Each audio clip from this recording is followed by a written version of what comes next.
This past week, we finally got to look at the next mainline Sonic game, Sonic Frontiers. And due to the open world nature of this game, it is not only anticipated by Sonic fans, but also the general gaming public who probably hasn't played a Sonic game in a while. Unfortunately, general reactions to the game are mixed. Sonic fans are having similar reactions to how they saw first gameplay of the previous game, Sonic Forces. Though, most importantly, the general gaming public so far is not impressed with the game, finding many issues related to uninspired open world games.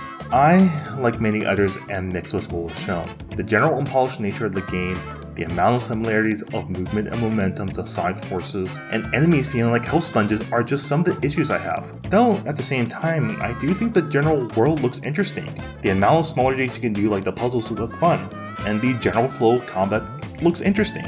Though today's video is not about my own take on this game and how I feel, it is to give a PSA of sorts to Sega what they can do to help get this game back on the hype train. So, let's dive right in.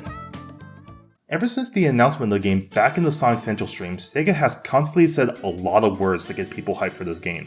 Sonic producer Takashi Asuka has made it clear on multiple occasions that Frontiers would be the future of how Sonic games would be designed. And during financial briefings, Sega will constantly hype up this game, stating how they delayed the game a full year to make the game the best game it can be, and the fact that they were looking for high review scores for the game. Though of course, based on what was shown, those statements don't seem to be the case. There's a lot of skepticism towards the game, and I really hope Sega sees this mixed reaction to what was shown off. So how should Sega respond to the mixed reaction? Well, this is where I think Sega should put their money where their mouth is and do the one thing that will enforce their previous statements on the game.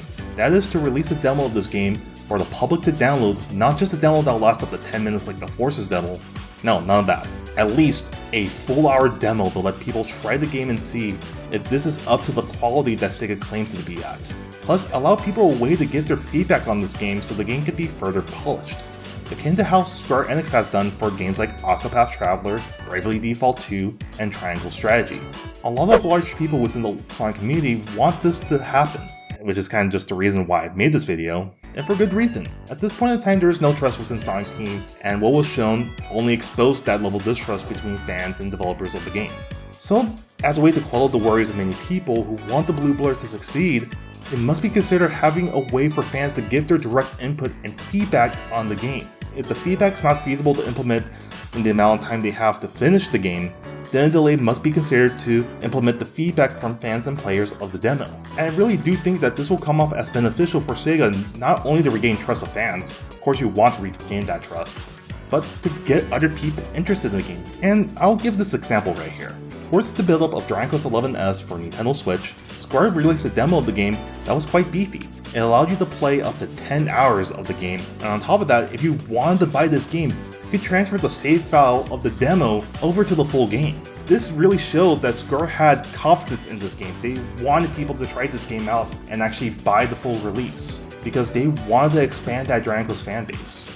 And obviously, Sega doesn't need to push Frontiers on the same level Square did with Dragon Quest, but if they did half as much as what Square did with Dragon Quest, I think this will be enough to prove to people that Sega has confidence in this upcoming release, and we're allowed to go out and give our own feedback. So hopefully Sega takes this to heart if they want to prove to everyone that this is the game that will bring Sonic back to the forefront of gaming. And that's my PSA to Sega regarding Sonic Frontiers. Hopefully Sega does the right thing. But what about you guys? Do you guys agree with my own takes, or you disagree? I'd like to hear them down in the comments. Plus, don't forget to leave this video a like and subscribe as well. Thank you guys so much for watching, and I hope to see you guys on the next one. Take care.